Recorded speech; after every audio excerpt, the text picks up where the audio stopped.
Welcome in to episode 16 of our Let's Play Civilization 7 series here on the Madish Moose YouTube channel. We are officially in the exploration age. We're playing as Amina, and we are now playing as the Songhai in the exploration age. Went through all the transition stuff last week pretty in detail, so if you're looking for a detailed description of how transition works from age to age in Civilization 7, the last episode will be a great one to review. However, if you need to catch up on all of the action leading up to this moment, literally in turn 1 still of the exploration age, down in the description below is a link to episode 1 in the series. You can catch up on all the action. We're playing as the Axumites leading into this exploration age, now as the Songhai.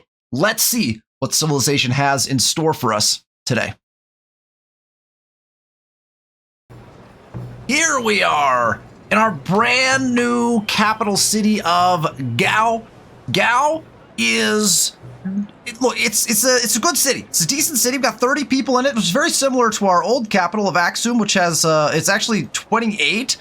We do need to continue to grow. We want to continue to grow our cities and our towns at a pretty decent pace, right? Because we are playing the Songhai, we do have access to the Caravanserai. Caravanserai is a unique improvement. We talked all about that. That means growth continues to be a really important thing for us in this game. So we want continued growth. Gao may be less important than others. We only have a couple of spots, and actually, oh, you know what? Now that I'm seeing it, there is Niter on this spot. This was going to be, I believe, that's really funny actually. Niter spawned on what was going to be Gao's only Caravanserai, because Caravanserais have to be built on plains or desert. So less important maybe in Gao, much more important in cities like Axum, who currently are taking 34 turns to grow. So we'll talk about how we might be able to start to augment that a little bit as we go. Similarly, Ohatu doesn't really matter. They don't have any spots for Caravanserais at all. Lalibela does have several actually really decent Caravanserai spots. Look at this one right here.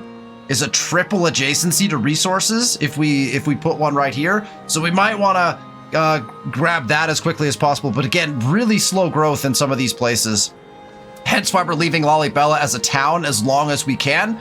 As soon as we get access to Serpent Mound, obviously we're going to be switching it over to a city and getting that build in, which is what the whole goal for that city was, right? So lots of room to continue to have very, very high growth. The last thing that I do want to talk about before we hit that next turn button and actually get started in the exploration age is what are the goals for the exploration age. We talked about this one already, so I won't spend too much time talking about it. The culture legacy path is basically just religion. Spread your religion is the goal. You need to get relics. The way that you get relics is you spread your religion based on those certain circumstances that you chose in your reliquary beliefs for your religion. For us, that's going to be converting city-states because that's just the one that I have a preference towards, right? So we get 2 relics for every city-state we convert. We need to get 12. There are other ways to get relics as we go about that you'll see. But anyways, that is the culture legacy path. Get relics. The religion is your primary method for getting those relics, so make sure that you're executing on that. The economic legacy path is the treasure fleet or treasure convoy now, really, legacy path. You have to get 30 treasure fleet or treasure convoy points from distant lands treasures. Now, the Songhai can also get these points from cities that are adjacent to navigable rivers. So we can actually get up to 3, I think, points per our cities. They generate at a certain level. Normally you have to like send your fleets back and they generate at a certain pace as well. And then you send them back from the distant lands with the treasure resources on them to your homelands, and that generates you points. However many resources, treasure resources are in that particular town or settlement or city will be sent back through that one treasure convoy that returns back to your lands, and you get that many points. So if there's 3 treasure resources in a settlement that's generating the convoys, then you'll get 3 points when that convoy makes it back to your homelands, right? So in other words, The point here is settle the distant lands, mostly, unless you're playing the Songhai or other kind of unique civilizations that can generate points. Otherwise, settle the distant lands, ship your treasure convoys back to the homelands, and get the treasure fleet points, right?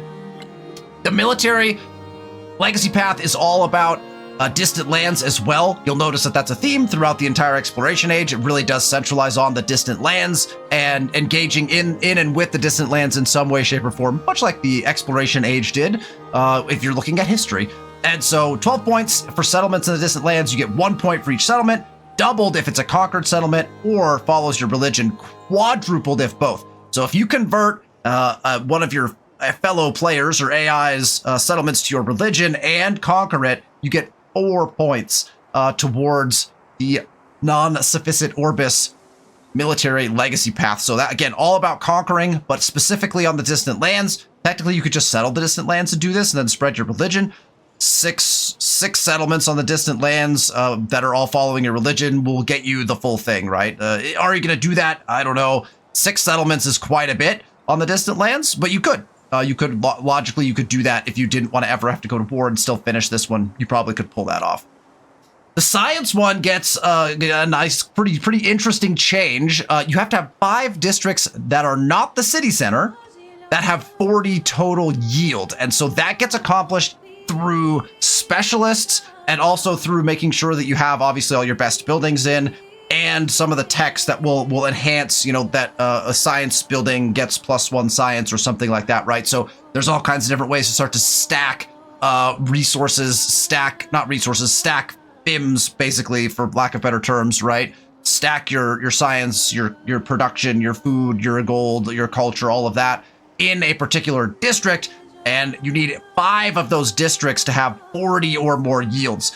Specialists will double up adjacencies for particular tiles, and that is the way that you kind of get to that 40. And we'll talk about specialists as we start placing them.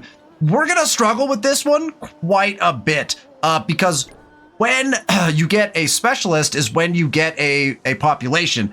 And when we get population, we have been spending it on rural expansion because we were getting our Howelts down. We are now going to be continuing to spend it on rural expansion in most of our cities because we want to get our caravanseries down. So we'll probably struggle a little bit. We're going to probably rely on Gao and on Ohatu to generate some of those bigger adjacency districts potentially because on their other cities and towns, we're probably going to be gunning for a lot of caravanseries. And so it'll take us a while to get there. It's probably still possible we can, but just something to be aware of that we might have a little bit of struggle with. Okay.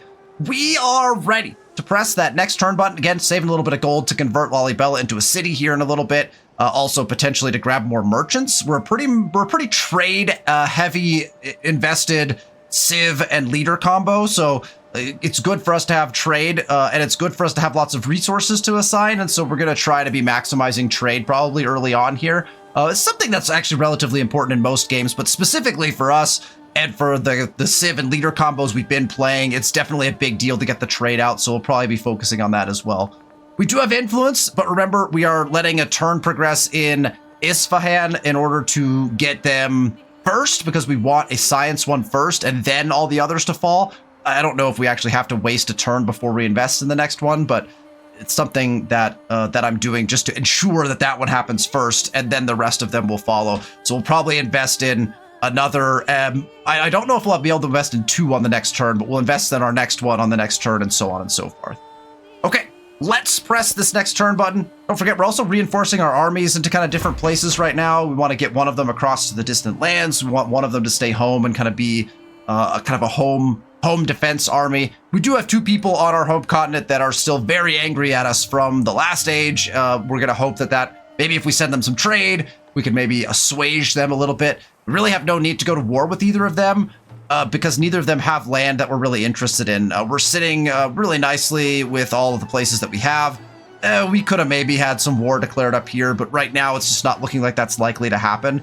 So we're going to focus on getting over the distant lands and hopefully resolving and making maybe some peace possibly here in our homeland if we can.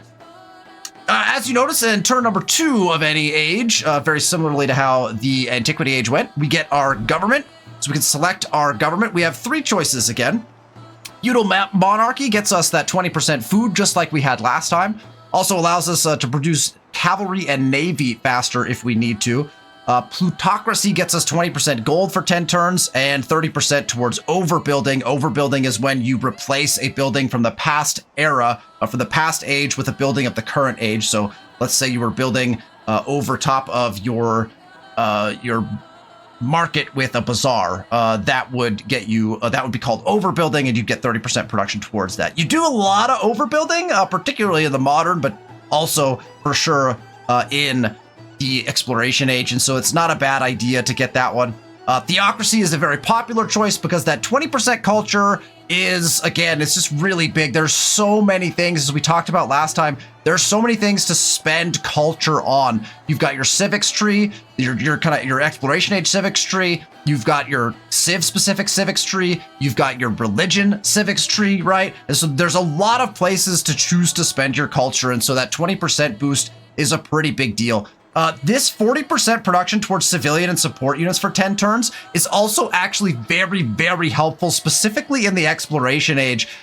You're going to be producing scouts to get to the New World. You're going to be producing settlers to try to get to the New World. You're going to be producing missionaries, which are also civilian units. All of that gets that 40% production. That's pretty nice, especially since there's a pretty heavy focus on exploration and on religion in this age. And so theocracy is probably, for the most part, going to be what you will choose. I feel like each of these, has some decent bonuses. The worst one is probably feudal monarchy.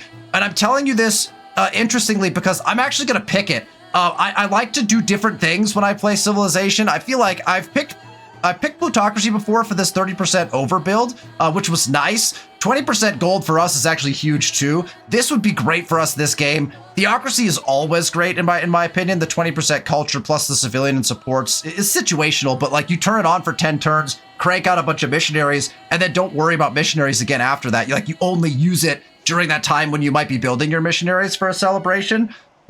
So that works really well. My concern is, because we are playing yet another civ with a unique improvement as opposed to a unique building, is that we are not going to grow fast enough. Growth slows down a ton in this age, right? We've already grown a whole bunch in the previous one, and we've actually focused it, so we've grown more than we might actually have normally. And I feel like this 20% food is going to continue to be incredibly valuable to try to get our caravanseries in. Is this the best move? Probably not. Probably theocracy is still the best move for this game. Plutocracy with that 20% gold, with the amount of gold we're making, probably also very valuable. However, what I like to do in especially when I'm first playing a Civ game or any 4X game, I like to really sell out on the strategy of the civilization. And I feel like since we're playing civilization that is back-to-back civilizations, in fact, where growth is critically important, I feel like taking this 20% food is actually going to be very valuable for us. That's going to result in more caravanseries, and the caravanseries are going to result in more gold, and we can translate that gold into whatever we need to translate it into. That's the nice part about making tons of gold, is you can spend it on whatever is necessary. It doesn't direct translate into culture or anything like that, but if you get your culture buildings in faster, or if you could get out to the New World quicker because you're able to buy your settlers faster, or you're able to get more merchants more quickly, Food is going to result in gold for us because of the caravansary, and I think that's going to be valuable. So while I tell you that it's probably the worst one, unless you're going to war, or unless you're focusing growth heavily, so we're going to pick feudal monarchy because I think it's fun to try different things, and I think that this is an instance where it is probably one of the few instances where feudal monarchy is going to be a very popular choice. Again, if you're going more war-oriented, particularly if you're playing maybe the Mongolians or another cav-heavy, the Normans have the Chevaliers, I believe. If you're playing a cav-heavy civ, the feudal monarchy could be easily the best choice. But I think it's rare to be playing someone where feudal monarchy is going to be a decent choice. For us, I'm not sure if it's the best choice, but I think it is the most on-brand choice for civilizations that need additional growth. So I'm going to pick feudal monarchy here, and that's what we're going to do. We are 5 turns towards our next celebration, so in 5 turns, we'll get that nice 20% boost of food, and that's going to feel pretty nice. if we ever need to produce an army or some boats or something, we could also use the other option, right? The production towards boats and cavalry. I doubt we'll ever probably use it, but it's there if we need it and if a celebration happens to happen at the right time, right? Okay. Oh, Ada Lovelace has gone from hostile to unfriendly, so that's good news right off the bat, right? I mentioned in the previous episode, there's not as much of a change in between ages now, but there's more of a regression towards 0 as turns, maneuver on. So, Ada never actually declared war on us. Frederick did. We were at a pretty bad space with Frederick, so it makes sense that he's still kind of in that space, right? A narrative choice. A neighbor's warning. Tensions between Amina and her neighbors are coming to a head, and neighboring envoys come bearing an explicit warning. Step back or else. Many believe it was only a matter of time. Oh, interesting. We could make a reluctant alliance for 50 influence, or we can say, or else what? For 250 gold. We're making a lot of gold. Gold is useful, but 50 influence, that's like 2 turns of influence almost. Influence is very powerful. This is a weird, because they're using terms that are actually in there. Like, we're not actually making an alliance, to my knowledge, like a formal, like this is just an event. What a strange event. But I'll take the 50 influence. All right, we've got units all over the place. Okay, this army, this archer over here is technically part of this army, right? If we're putting everything together. This army is just going to go into alert. I'm just going to have them stationed right here because I want to be aware of, again, Frederick is angry, and so we want to make sure that we're in position to defend. This guy's sitting here just in case Matara needs to be quickly defended before we can move our army over. We should have some pretty quick capability to transition back and forth. Now we have our merchants, and our merchants are actually special merchants, right? They are Tajiros, and the Tajiros will get us some extra gold if a trade route goes through a navigable river. Not all of our trade routes will, but it's definitely something we want to think about.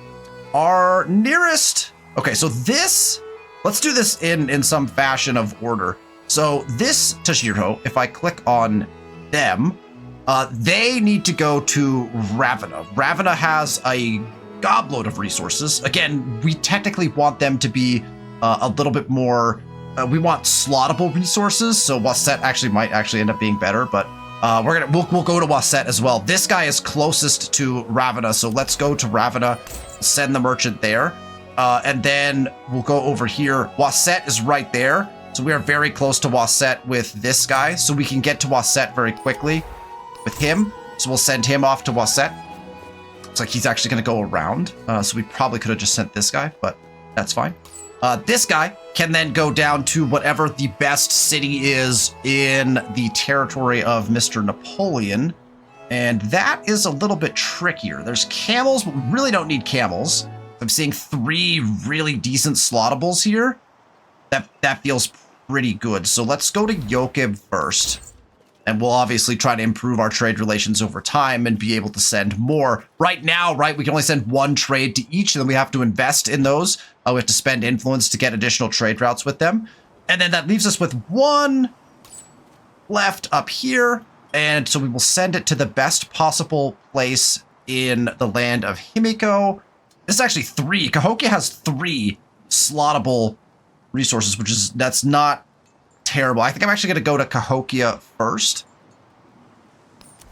Because again, 3 slottables. That's what I'm about the slottables right now, right? We'll work to expand those and get more trade routes out.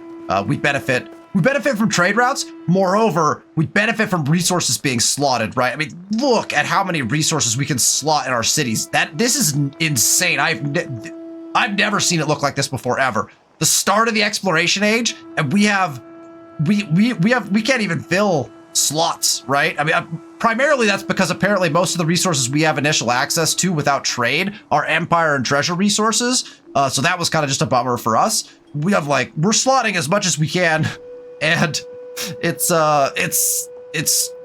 we're not even touching the capacity we have, right? So number 1, we want to try to settle some more cities that get us access to more slottable resources. Number 2, we want to trade as much as we can to try to fill all those slots because, again, we benefit from having those slots filled based on a lot of the text for our leader as well as for our civilization at this point as well. This heavy archer is also going to go on alerts. We don't have to have him popping up every once in a while. This scout is going to prep for a potential crossing, right? So we'll get him towards the water. He won't be able to enter the water until cartography, but we'll have him ready to go for a crossing. This boat can enter water. We're not going to have him enter water yet. As soon as we enter water without shipbuilding, you will take damage as you cross the ocean tiles. Trust me, I've lost many a ship and unit this way when you risk going out into the open water. You'll notice I'm choosing the furthest point I have. This one probably is another far one. We'll grab this ship and go that way. We want to be as far over as we can to try to get to the distant lands and find an island or some connector point, right? So that's what we're kind of looking for right now. But I don't want to make this move here. Actually, no, sorry, I can't actually make this move. The other thing you have to remember is you can only move one tile in the open ocean until I think shipbuilding is what opens up additional movement for your boats. But one tile is all you can actually move until you get access to moving further. So despite the fact that we burned some of our movement to get here, it actually, I would normally wait for my movement to be full, but it actually doesn't matter. As long as we can move one, that's all we can move in the open ocean. It takes all your movement to go one tile, which is why it's risky, because every turn you're in open ocean, you take damage. So we're gonna make the move right away. We don't love it because we didn't see any sort of island, right? We'll go again on the next turn and see if we can't find something. Now, this boat was gonna go this way, but I just noticed we do have a shipwreck right here. So we're actually gonna pop up we'll go over here. And then we'll pop up and grab that shipwreck. Shipwrecks act the same as a curiosity, essentially, from the Antiquity Age. So you'll have both curiosities on the distant lands, as well as shipwrecks in the water that you could go and discover to trigger more of those narrative events. This army is reinforcing currently, but I'm actually going to move them in the direction of Ohatu because I would like to cross them. Wherever we end up finding a good crossing point, we're going to pack an army into this particular commander, and we're going to cross them to the other side into the distant lands if we can. So let's go ahead and do this. That actually is going to, this archer was supposed to get added to their army anyway. And so we'll just do that right away, right? So we'll just add him into the army. That way he's in there already. We've got 2 units that are reinforcing, and then this army commander will kind of get in the water and like prep to cross with the units right now. Normally, again, we couldn't move our military units into the water. Military units won't be able to access the water until shipbuilding. But if they're packed into a civilian unit, or a support unit, sorry, I guess. We won't call it civilian because obviously clearly not civilian, but this commander acts as a support unit and he can enter the water. And if he's got units packed, then we can cross them earlier than we might otherwise be able to. Now, if you recall, there's also a shipwreck down here. Oh man, it's really tempting to just buy another boat and go after that with that one. I'd like to start trying a crossing here. So I'm gonna drag, let's take the boat. Right here, there's a shipwreck. So let's go grab this shipwreck first. I think I'm gonna buy a second boat out of Ohatu. And we'll send that boat down here to try to grab this and maybe see if there's a crossing in this direction. Eventually, we could put them all together with a fleet commander and have like a little navy. So I'm not opposed to that. So let's go down here. The cog will cost us 380, which is expensive, but I'm okay with one more of these for now. For now, we're okay with one more of those. I think that will take us to spending our influence, right? We've invested in Isfahan, and I think I'm just going to invest in Nishapur next and then Damascus. I think I want a military one first. The military one of the suzerain bonuses you can choose is an additional settlement limit, which is actually incredibly powerful. And I think that's probably the next most valuable one after the science one. So let's go down here. We'll go ahead and befriend independent. That leaves us with 172, so we won't have enough until we get to 227 to invest in Damascus. But that's going to be our order. Isfahan, Nishapur, Damascus. Then we'll come up and grab Abalisa, and then go around and see if we can't find anybody else. I know we've got a couple of ones that are not so friendly towards us down here. That's nice that all the hostile ones ended up kind of far away from us. Like, we're totally fine with that. We don't have to worry about having to fight them before they become friends with us or anything like that. So we'll let them hang out down there. We'll grab all the ones that are friendly to us. 1, 2, 3, 4 at least, which is really nice. And we'll see how many we can get after that. It's going to cost us a lot of influence to do that. And it's also means we're not going to be making any diplomatic treaties during that time. So there's a trade-off there, right? We're going for suzerainities. We're not going to be making as many, diplomatic deals to increase some of our other stats or increase our relationships through those stats as well. So there is a trade-off, right? As we kind of go in that direction. So we'll keep a close eye on that. Next turn. You'll notice we immediately get a notification that our cog was damaged from traveling in the high seas. Ooh, only 12 health lost. The amount of health you lose when you're crossing is variable. I've seen people units lose as much as I think 30 health. I can't remember what the numbers officially are. Something in the range of like 10 to 30 health per turn in the open ocean. That's a really good start, only losing 12. I feel like that's not a lot. So we'll be able to continue moving. And that's not good. We don't see anywhere to land. So we know we have to go at least 2 more moves in the open ocean, which is a good thing. We only took 12 damage on that first one. We'll have to keep an eye on how much damage we take moving forward with them as well. Axum has completed the stone cutter. And so we have some choices now, right? Because we can create missionaries from here. And that could be useful to get a couple missionaries out early just to start converting our own cities. We could... that's probably a good play. We don't have a great spot for a bazaar, right? If we put a bazaar in, we're going to put it right here on top of this rough desert. Remember, there used to be sheep here. And now there's no longer sheep here. Sheep go away. Sometimes they're replaced by something else. Sometimes they just go away after the Antiquity Age. So we're going to put our Tombs of Askia here. So putting our gold buildings here is actually a really great idea because it's going to get the adjacency from the Wonder and it's going to get double. Well, actually, is this? Yeah, that's coast. So it should count. Navigable River and coast should count. And so it should get us double adjacency here. So it's a nice spot for a bazaar. Cost us a little bit of production. We're producing pretty well right now. What I'd like to do, I think, is use the production on this tile to first build Tombs of Askia, and then we can replace this with the bazaar after we've used this production to get the wonder that we wanted. So I think that I'm going to leave this for now, and I do think I'm going to go ahead and grab some missionaries from here.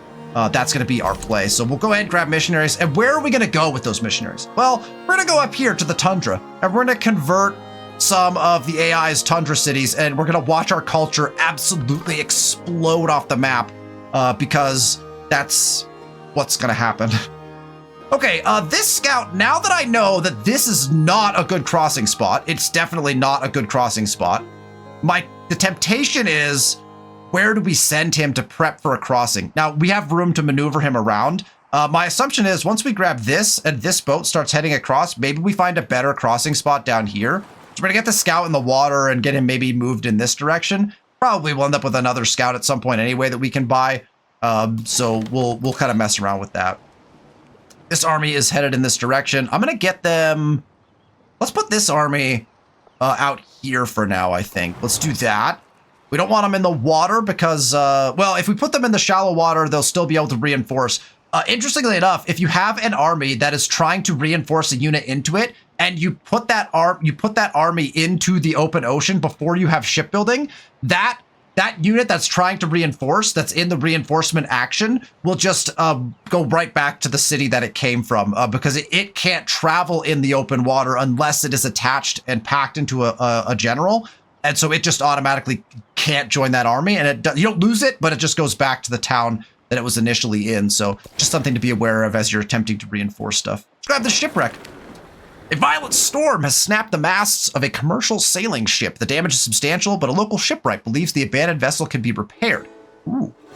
Minus 100 production for 2 turns. This may cause yields to go negative due to other penalties, maintenance, etc. in Gao. So we're saying Gao would not be able to build anything for 2 turns, but we get a cog.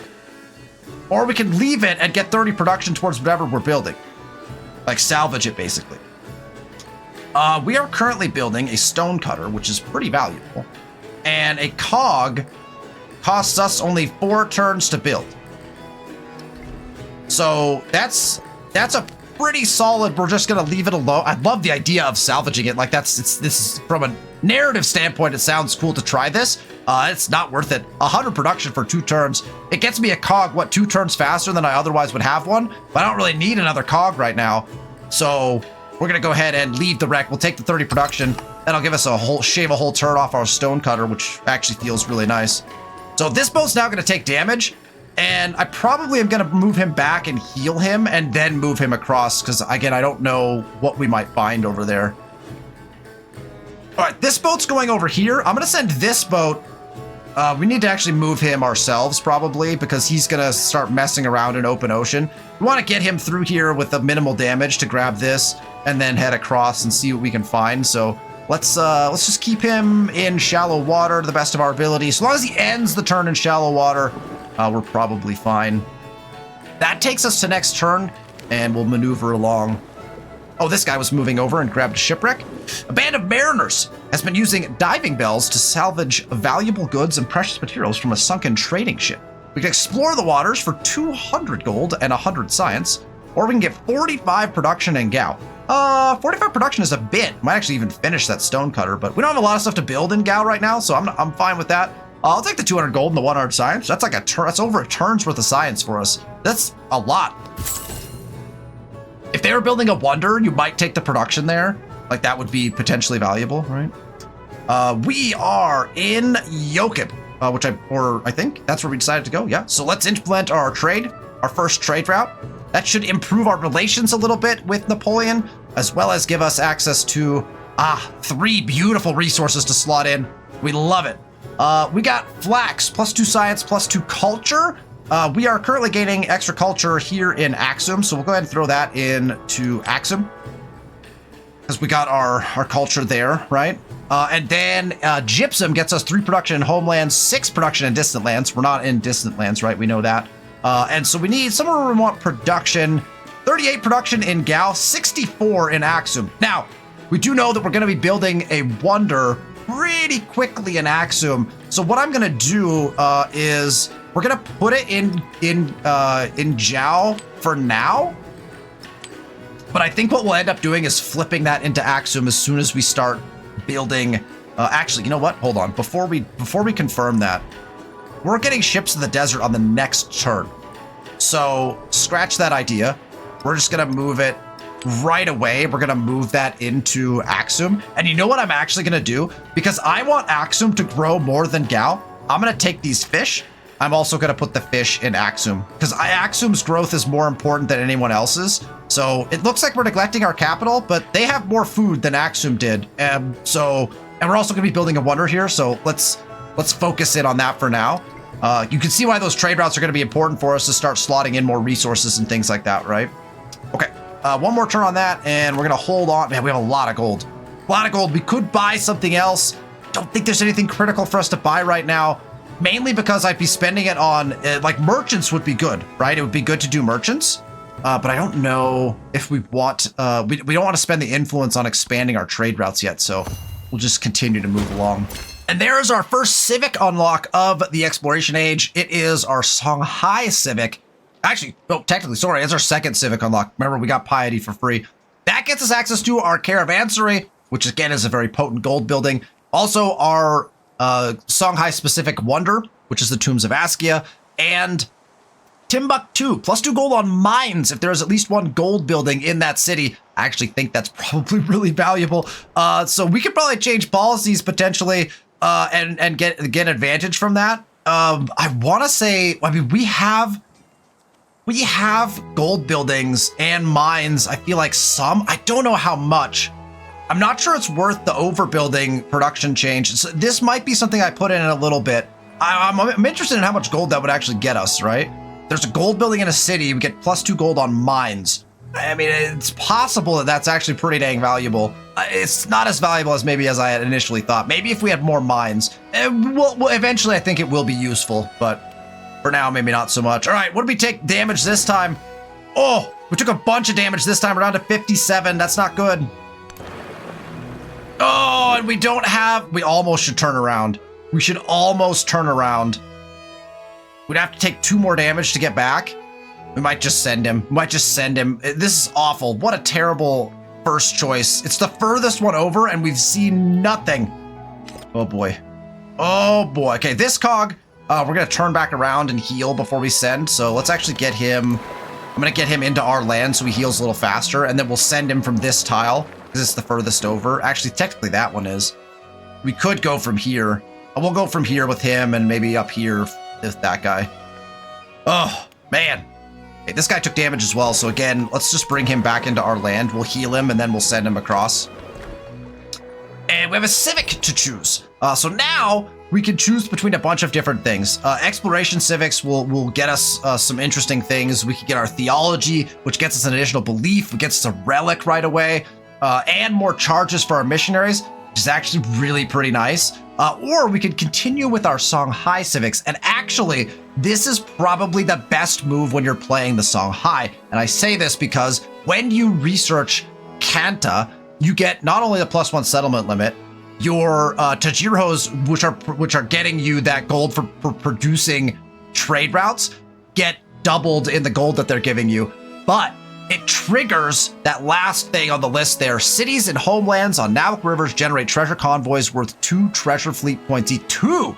Oh, dang, that's pretty nice. So, the faster we get to that, the sooner we start generating those 2 treasure fleet points out of our cities, which is great. So I think what we'll do is we'll take Haikoi, and then we will move to Kanta. This gets us combat strength on navigable rivers. We don't care about that at all. We'll probably end up getting this mastery because this mastery is actually pretty nice. But we want to get to Kanta, so we're going to go Haikoi into Kanta. We'll get the treasure fleet started right away.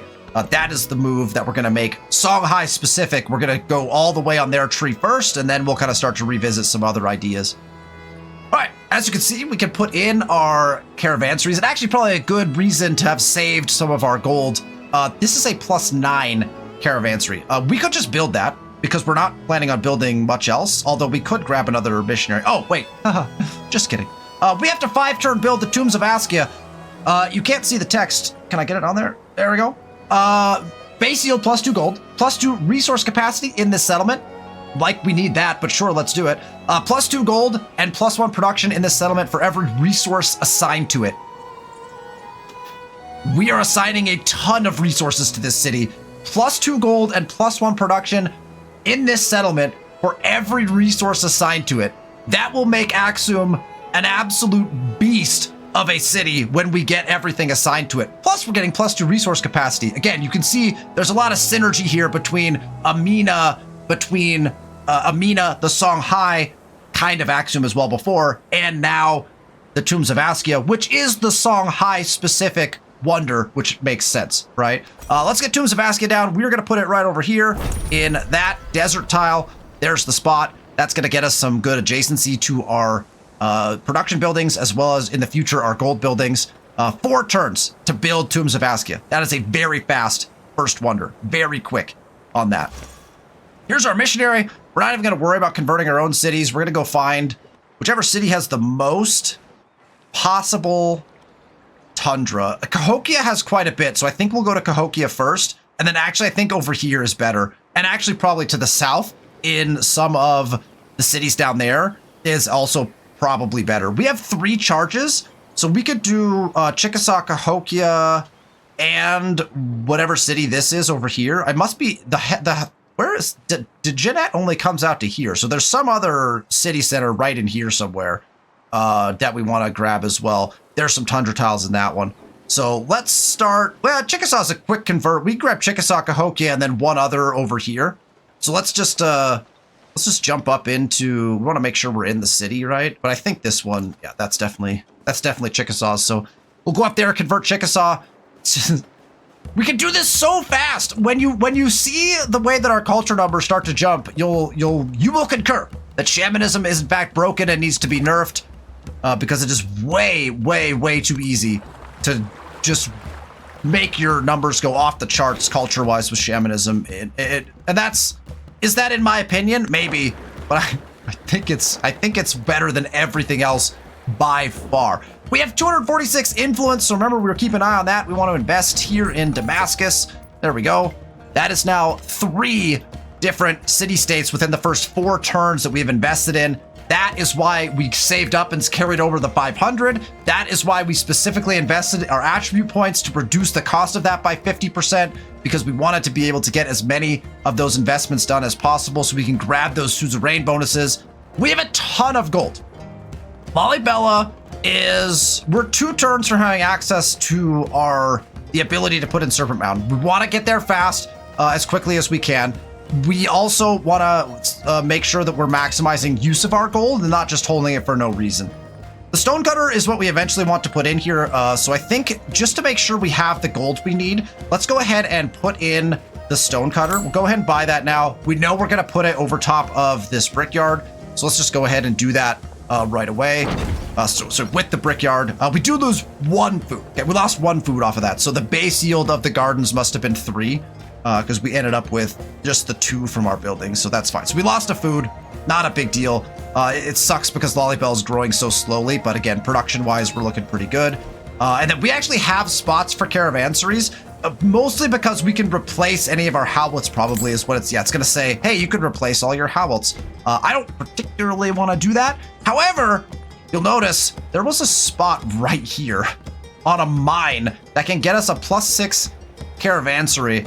On this mine. That feels like it might be pretty good. It's got some adjacency. It's probably one of our better spots for a caravansary here. Let's go ahead and do that. We'll go ahead and put that down. So we'll go ahead and slot our caravansary right here. It'll be our first caravansary, which we're very excited about. There you go. Now we have 4 production and 6 gold. And that's not even a good adjacency. That's only 1 adjacency. 4 production and 6 gold. Plus, look at this. Oh, that's beautiful. Hold on. Let's turn off the yields. Oh, fountain. The outdoor market with the shops around the outside. That's beautiful. We're going to put as many of those down as we can. That's lovely. Lollibella gets our first caravansary, and that triggers a narrative choice. A Night of Stories. A Tajiro stands at the center of the caravansary, spinning a legend to the delight of the fellow merchants. Visitors share tales of their own lands, an exchange that lasts late into the night. Local listeners return to their beds, their imaginations alight.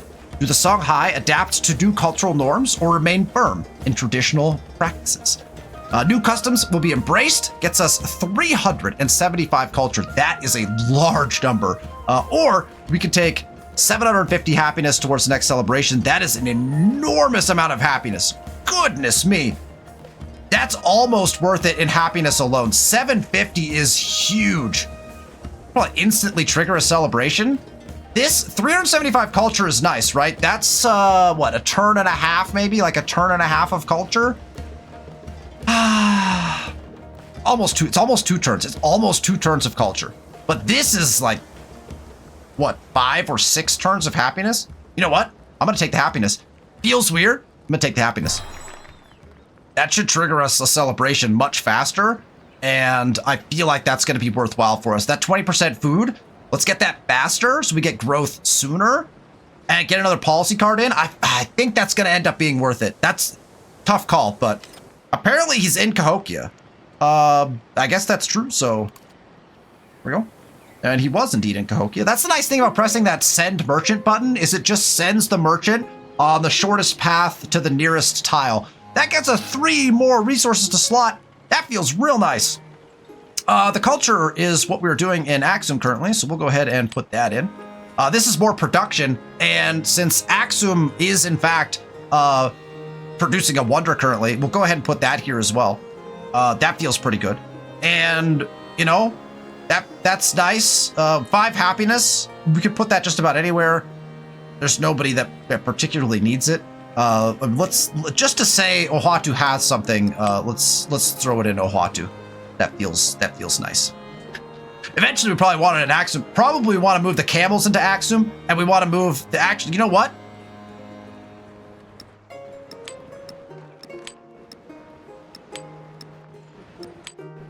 We're putting the Tombs of Askia in Axum, right? Every resource goes into Axum until we can no longer put resources there. We're going to turn Axum is going to be an absolute power. As soon as this goes in 4 turns, it is going to absolutely explode. Next, turn. There, look at the traders. Look at the traders flinging across the map from the AI. There we go. We got our celebration because of that 750. That's real nice. So that's an immediate trigger. 5 turns in, we're getting our first celebration. That feels real good. That's not good. They took a bunch of damage. 27 health left. They're doomed. They are straight up doomed. I don't think there's any way that this cog survives. Oh my god. Well, they're dead. They're officially dead. There's no way. What a horrible spot to choose to cross. Such bad luck. We chose the furthest point over. Oh, I cannot believe we didn't run into anything up here. This poor cog, our first cog, going to meet a fiery end in the middle of the ocean. I mean, they are very far from home. Even if we would have turned them around, they would have died still. My hope had to be that this tile right here was something, and it wasn't. We love the Monarch Day. We have to choose our first celebration. We are, of course, going to take the food because that's what we're going for, right? 20% food, and we get to put a new policy in. Port of Nation gets us 2 culture and gold for every active trade route. We have 2 active trade route. That's 4 culture, 4 gold. That's pretty good. I don't mind that. Timbuktu gets us that +2 gold on mines if there's a gold building in the city. We only have 3 cities. 3 cities, each of them does have a gold building, I think. But how many mines do we? I don't think it's that much. I think I want to take Port of Nations. We're gonna take Port of Nations first because we're about to have 4 trade routes. That's 8 culture and 8 gold. Like, that's gonna go up as we go. So we're gonna go with Port of Nations first here. Okay. Could have gone with both if we would have pulled out the overbuilding, but I think overbuilding is worth it. Okay, there we go. Gao is ready to build its next thing. That's a 9 bazaar. That is an incredible bazaar. Goodness me. It's telling us we could build a caravansary, right? But it's gonna be, man, 7 gold for 4. It's gonna be 4, right? It says 2, but we're gonna lose adjacency here and here as well. 7 gold for 4 culture. I don't think that's a trade I'm willing to make right now. It's a good caravansary, but I think I want the culture for now. I don't think the gold is worth it. However, this bazaar at 9 gold on the end here is a beautiful thing. So let's go ahead and get that in. That's gonna get us some serious gold. Okay. We're gonna swing. Where are we swinging with this guy? This guy's got to get all the way out to here. We're keeping him pretty far south. We'll swing him here, grab that, come back, heal, and then go across. This guy is jumping into this spot so we can heal a bit faster. This guy is also going to heal, and then we'll send him across. And this scout is definitely not going to cross over here. We know that. So I guess we're hoping for a quick cross over here. I don't know if that's going to be possible. 1 turn until astronomy is complete. So that means Lalibela will have this last turn before we turn it into a city. We have the gold to do it. And on that next turn, that will get us access to our tech, which is the tech that gives us Serpent Mound, which is, again, if we'll read the text, 4 influence. Influence is big. We've talked about this. 3 science and 2 production to all unique improvements in this settlement. Must be built in grassland. All of them. 3 science and 2 production. We also get access to the observatory and the fleet commander for unlocking that. These tiles are gonna get absolutely ridiculous. So let's do that right away.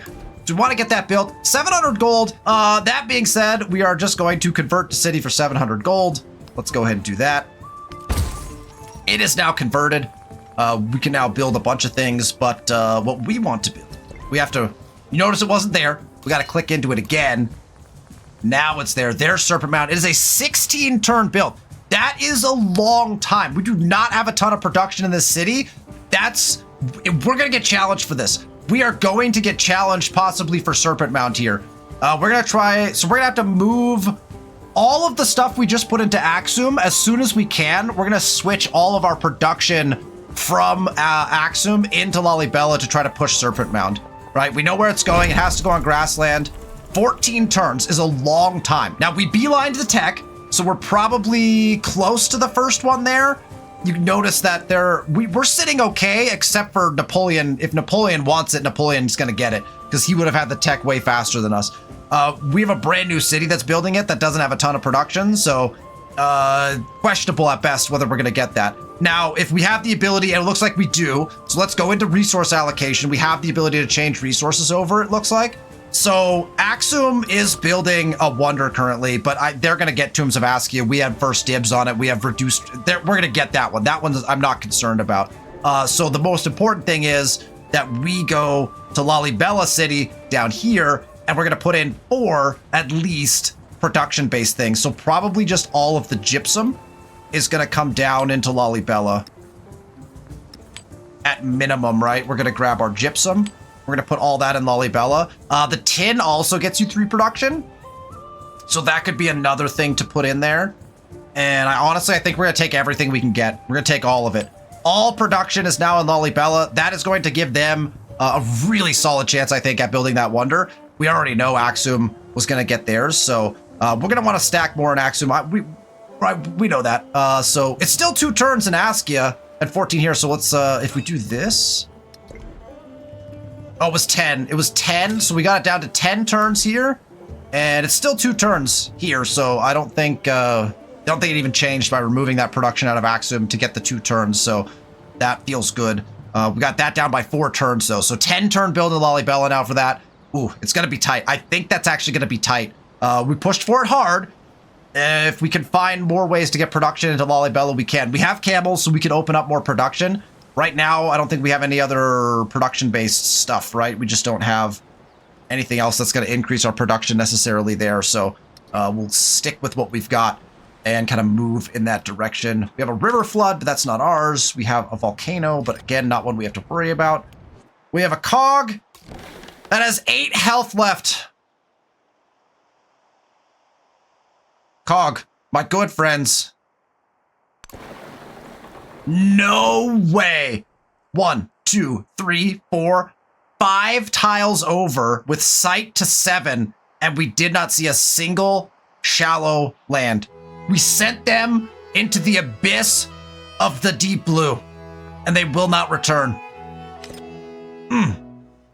Oh, Napoleon has established a trade route with us. That gives us 9 gold per turn. We like that. We'll take trade routes anytime. We now have to pick our next tech. Machinery is really good. We'll go there next because Gristmill, Sawmill are very powerful buildings, but we want cartography because we want to be able to get that last one there. All civilian and support units may enter deep ocean. We want settlers, scouts, and our armies to be able to move across. We'll take cartography, then we'll go into machinery. Will be our next play. We want to get to shipbuilding eventually, so we'll focus that. But machinery has buildings that are way too valuable to not put those in. Here's our missionary. I believe that we are in Chickasaw, so we'll go ahead and... Okay, so we're gonna... 226, okay? 226. 244. Well, that's nice. We like that.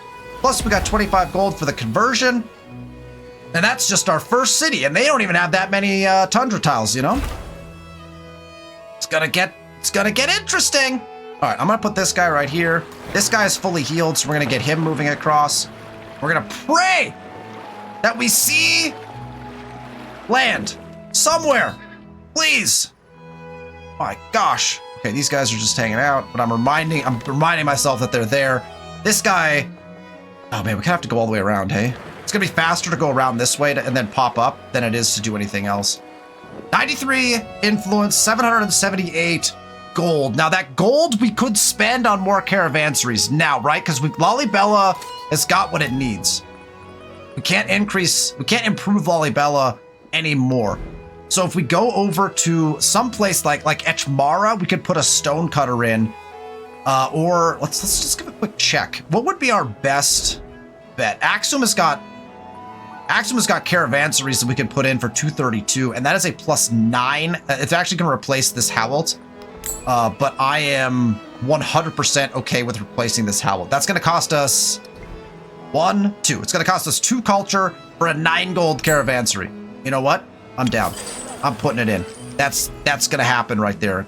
We already knew. Remember, we planned for that to happen. Hindsight, we should have definitely not have taken this one because we knew we were going to replace it, and we should have had a Howelt over here. Hindsight, right? We definitely should have done that because that was our last Howelt spot over here.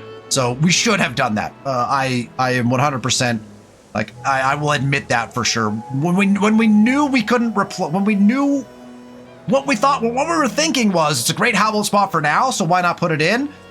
But what we weren't thinking about was we have so many good Howell spots that we're gonna run out of the ability to place them, right? That was what we weren't thinking about. Press the next turn button again. See if we can't get maybe another couple turns done. Oh! Down in flames, having not discovered anything but empty water. Oh, hurts. 20 damage to open this cog's journey. Oh no. Oh no. It's not looking good. It's not looking particularly good. Ohuatu is ready to build, and I think we're gonna go into the observatory actually. That feels real nice. So we'll go observatory over here in our science area. That's got some nice adjacencies. Here's our missionary that we want to get to Cahokia, so let's just get them into Cahokia. We might need to buy another boat. All right, I'm not going to spend that gold. I'm going to hold gold for just a second here. Might have to spend it on a boat. Wherever you may be, death will overtake you. There it is. Even if you should First be wonder of the age. lofty construction.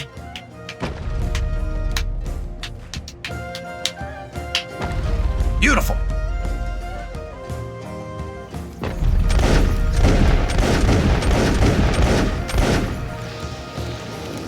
Let's fire off all the guns. Lovely. The tomb of Askia has been built in our capital city. Oneself. Here we go. That gets us our combat strength on navigable rivers. I don't know if that's really important for us, but you know, we've got it. And that allows us to select the civic we actually want. This cog is in trouble. Oh man. Another 20. Another 20 damage. Come on. Give us some land. No way. Okay, well, this guy can go somewhere else now. Let's pick our civic. We're gonna go to Kanta. We already know that. 6 turns to get there, because our culture is very high. And Axum is ready to build. Let's get that observatory in as soon as possible. That's where our library is. Let's go ahead and slap that down over our library section. And Gao is ready to build as well. Let's get the observatory in here as well. Want to push science. Our science is a bit behind, particularly it's behind our friend Napoleon, so we want to be able to push that. Yeah, thank you! Thank you! Mr. I just said that! We're working on it, okay? We're working on it! Lalibela is pushing this as hard as we absolutely can. That is our Wasset trader. So that's good news for us, as we will now have access to some additional production, which we can't put in Lalibela necessarily. The incense is not awesome, although if we, you know what, it doesn't even matter. It matters to us, because we're just gonna do this. We're just gonna take all of this, all of it, and we're gonna put all of it into Axum. Why? Because we have Tombs of Askia, and we get +2 gold and +1 production in the settlement for every resource assigned to it. We have assigned 1, 2, 3, 4, 5, 6, 7, 8, 9, 10, 11, 12, 13, 14, 15. Which means we are currently getting 30 gold and 15 production on Tombs of Askia alone. And we haven't even tapped out how many resources we can put in Axum. That is a very big number. Hey, 268 culture? Oh, you mean 323 culture? Yeah. Okay, so here's what we're gonna do. Where's our closest, I think we only have the one temple, right? Let's go ahead and purchase a missionary. That's 440 gold. I don't even mind. I'm gonna grab a cog as well. I'm gonna grab a cog out of Gao. I think I'm gonna try to cross north. There's gotta be something up here. Let's grab another cog. I'm gonna buy it. I know we're spending gold on somewhat useless things. It's fine, we have lots of gold. We're making gold, oh, actually, we're not even making gold as fast as Frederick. Frederick is making more gold than us. Interesting. Interesting. Okay, this boat is fully healed. Where are we sending them across? Here? Sure. Let's go up here. We'll cross this way. We've got a guy waiting. My assumption is that... where are we going to find a good crossing? Where are we going to find a good crossing? Ada Lovelace has got a cog in the water. Ada Lovelace is attempting to cross right here. Will she find a crossing point? We'll soon find out. Let's press the next turn button. She's off and away. Over to the distant lands. This guy's going to move up and grab this. We're going to grab that and then come back down. We'll have to heal up, right? We have a flood that's not in our lands. We have a cog that has been damaged down to 46 health. We didn't take as much damage that time. We're going to need to see we need some shores here.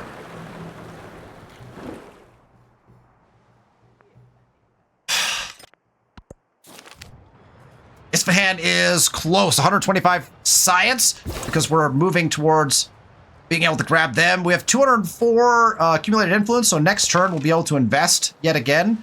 That flood, oh my gosh, that flood that we looked at did in fact impact us. All the way into Matara, almost killed our arch. That is a ridiculous flood. Look at how many tiles it damaged. Wow, okay, so Matara is going to need to spend 48 gold. That's not very much to repair all that stuff. Oh man, let's go to this tile, this missionary.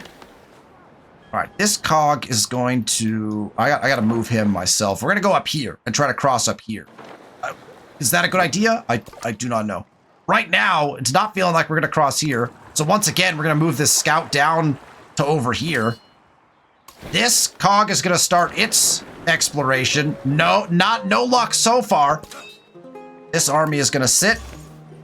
We have a missionary here, and we're going to go all the way down to, oh man, to get there. I think if we keep him on land for these 10, let's do that. And then we'll just have to jump him into the water to make the conversion. Okay. It's one more turn? I feel like we could do one more turn. Let's at least get to turn 10. That feels like a pretty good idea.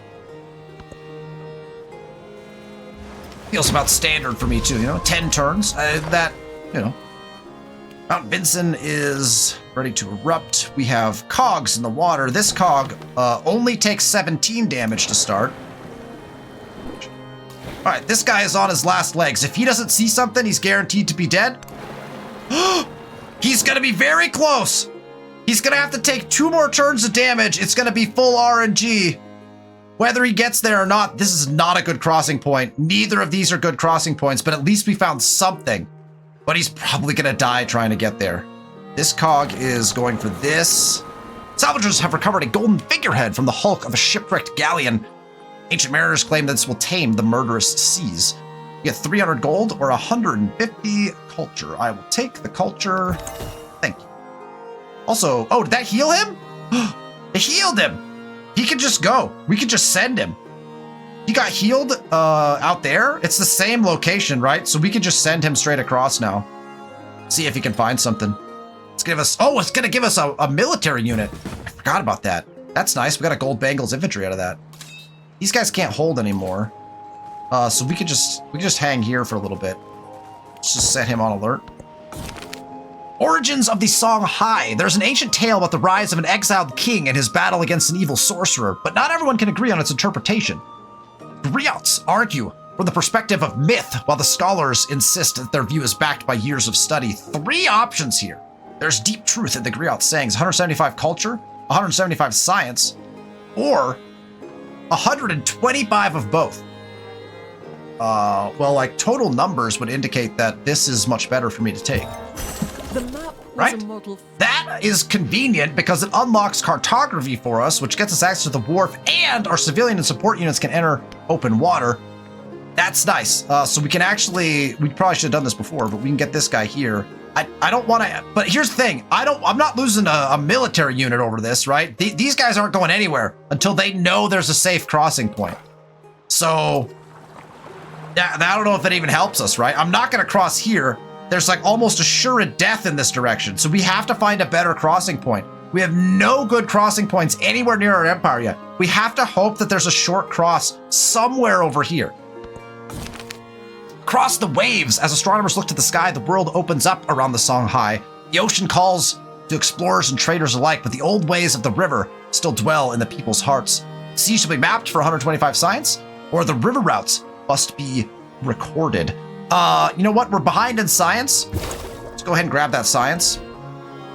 Axum is ready to build its next thing. A wharf would be a wonderful thing here. And we could build it over top of this bath, as we don't have to burn one of our tiles. And actually, we don't really actually have to burn any tiles because, I mean, it burns some of the yields, but we still get the benefits of the pyramids on it if we put the district there. I don't know, it's tough. It's tough. I'm going to go ahead and keep the wharf right on top of where the bath is, as this overbuildable. I think that's the best spot for us. Go ahead and build that in. Let's get a bunch more food so we can grow Axum a little faster. It's still growing pretty slow. We're at 20% additional food, and we're still growing pretty slowly. We have our next tech. We're going to go to machinery. I want the gristmill and the sawmill. The gristmill in particular is going to help for the food. The sawmill, though, gets us extra production, which we also want, right? So let's go ahead and go to that. That will also, if we can buy it in right away, we could buy in Lollibella's gristmill, and that will help a ton with production towards Serpent Mound. 6 turns left on Serpent Mound. Here's this cog. This cog's gonna stay in this direction. Napoleon's got a cog way up here. We're gonna try to cross up here. That will take us to the end of our episode. We had a little blip right there. I think the game actually crashed while that was all happening. Thank you so much for tuning in for the episode. If you like the content, hit that thumbs up button. Make sure you're subscribed to the channel so you know when we release these videos. I greatly appreciate you. Thank you so much, and I'll see you next week.